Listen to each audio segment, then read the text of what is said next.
मणिपुर अनाथ हो गया, सैकड़ों लोग मारे गए, किसी ने बाप खोया तो किसी ने माँ, किसी ने बेटा खोया तो किसी ने इज्जत। सैकड़ों ऐसे जिनका घर राख हो गया था।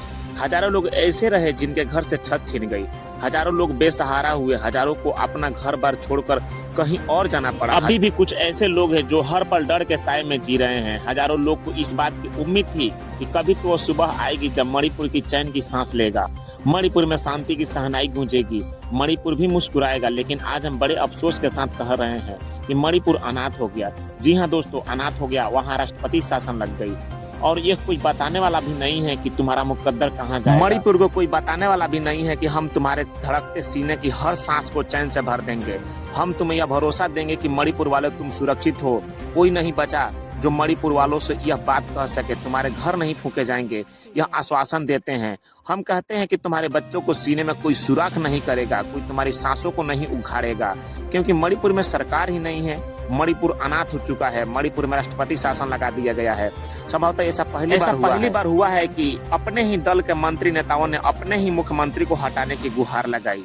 हाँ, ऐसा पहली बार हुआ है कि केंद्र की सरकार अपनी सत्तासीन राज्य की नाकामियों को पाट नहीं कर पाई।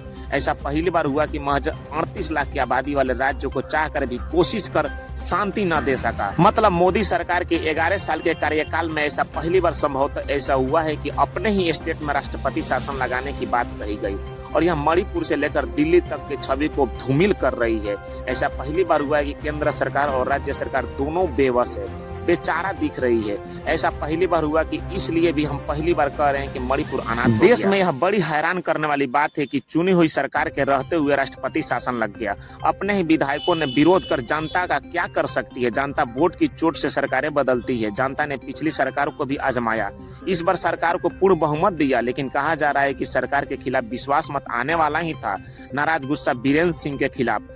इससे पहले कि फजीहत मणिपुर से लेकर दिल्ली तक होती, यह कदम उठा लिया गया था कि कितना सच है, फसान है, इसका फैसला हम आप पर छोड़ देते हैं। माना कि मणिपुर जैसे राज्य की खबरें मेन स्ट्रीम मीडिया में नहीं आती। यह भी माना जाता है कि मणिपुर जैसे राज्य की तकलीफ पूरा देश नहीं देख पाता।